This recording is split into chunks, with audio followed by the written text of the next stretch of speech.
My name is Owen Mainline, and today I will be taking you through the democratization of media. We will be going through 4 topics today.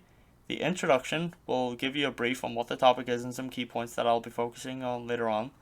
The equipment used for media producers, both what they are and how they compare from 50 years ago, and as a side topic there will be future technologies like VR and drones and such. Also, before we begin, I would like to say that all the images and links are posted from google.com.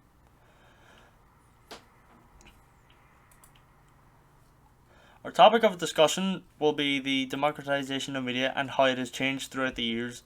We will be looking at technology like the camera and radio and such, and be aware that these are all relevant topics, as media isn't just film and TV, it's also social media and things like YouTube, Twitter and Instagram. As it's so easy for someone to make a topic relevant, if someone wants something to be relevant, they no longer have to go on TV anymore. They can just use social media like Instagram and YouTube, as apps like Facebook are slowly becoming irrelevant. Media itself began a long time ago with the invention of newspapers in 1665 in the Oxford Gazette, made to spread the local and global news. Then came the invention of the kinetograph, made by Thomas A. Edison and William Dixon. Moving on to the radio. Now, the first prototype radio was invented in the 1890s by Guglielmo Marconi, but the first proper radio broadcast wasn't until 1900. And that takes us up to TVs, and they are still relevant and still used today along with a lot of this technology.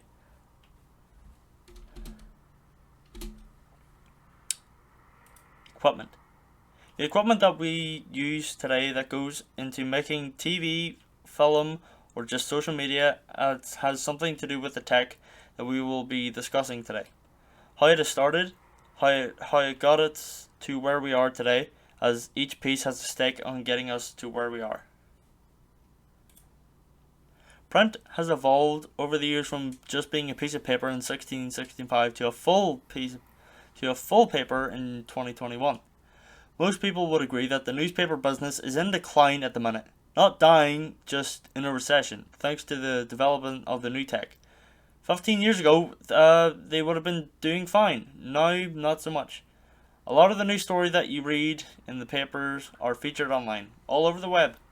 But since the news has mostly been going into media for the prolonged future, for which they cannot be blamed, plus it would help the environment a little bit using less trees and less ink.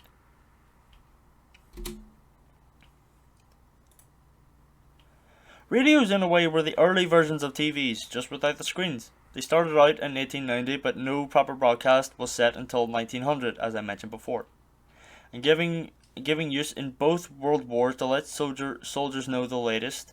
Then afterwards went on to commercial and news talk around the 50s. With new technology, you don't need an actual radio, you can use your phone or computer if you choose to. This is all technology that is up to date in 2021. And as well with the newsprint, radios are slowly dying media as well. Not irrelevant, just the fact that the companies like BBC or Virgin are putting more effort into relevant media, not to mention the BBC has over 39 different radio stations all across the UK.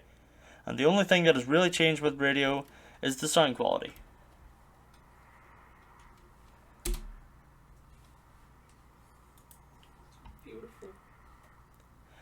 The camera started off as the kinetograph, a device that was invented by Thomas A. Edison and William Dixon and was designed for the viewership of one person at a time. Later on in the 1920s was when the film industry was starting, but up until past 1945 the camera was mainly used as a way for the citizens to see what was happening in the war.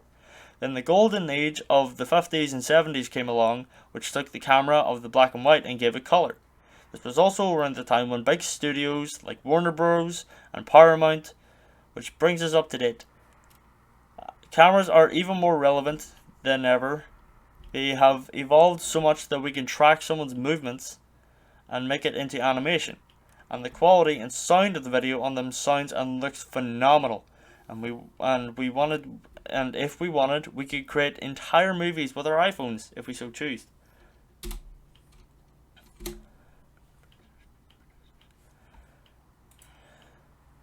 Media producers are the ones that take care of the schedule of the team and make sure everyone is aware of their job and that they are working to a certain budget. But on occasion they will get a say in the creative process, and through the old and new ways we'll discuss the comparison. The technology around the golden age was a lot harder than it was today.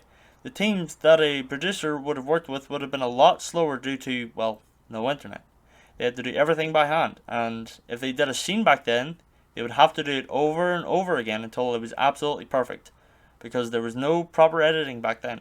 So they couldn't just fix it in post, you know? So there must have been also a constant reminder of the budget back then, as most of the movies were decently budgeted but only go around for 1 million or so, depending on the project. Not only that, but also making sure the word got out that the movie or TV show is being made, and so people will give it a watch. Projects are able to get done faster thanks to the new technology, and thanks to communication and social media, and a producer is able to take care of his crew from the comfort of his home, and can have everything set up over the phone before he's even arrived to the set. Also, things like green screen make it so that you technically don't need a man-made set, although it probably wouldn't look as good as the real set.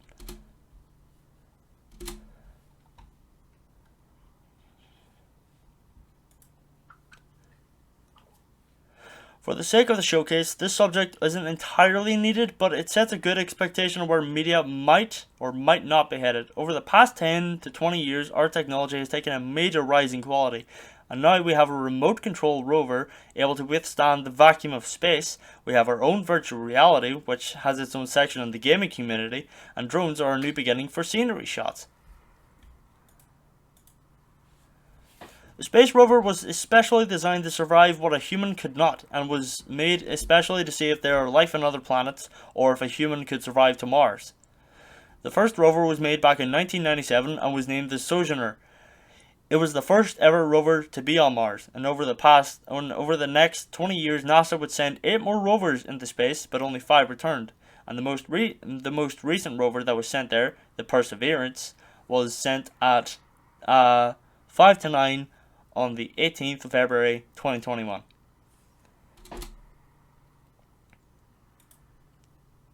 VR was actually conceived back in the 1960s, and the first machine that it was called was the Sensorama, which didn't really feel like VR, as you were just looking into a box. Speedily, this was followed up in 1961 in the first motion tracking HMD called the Headsight. In recent times, VR has become popular in the gaming community, and even has its own games for it. One of the most popular is Beat Saber, a Star Wars type music game where you get 2 controllers and you have to hit the boxes coming towards you in a certain way to win. Drones weren't just used for aerial shots and videos. In 1917, the first radio-controlled drone was invented by Dr. Archibald Lowe. This would be known as the first military drone, being used to search for survivors in cities and delivering goods. But the drone would be remade in 1951 by a man called Abraham Karam, who at a young age was astonished by aeronautics and went on to become the founding father of UAV drone technologies. And now drones today are still used by the military for various purposes, but are also available to the public at an affordable price, making them able to get an astounding visual shots where humans just can't reach. That is the end of my presentation, and I hope that you have enjoyed.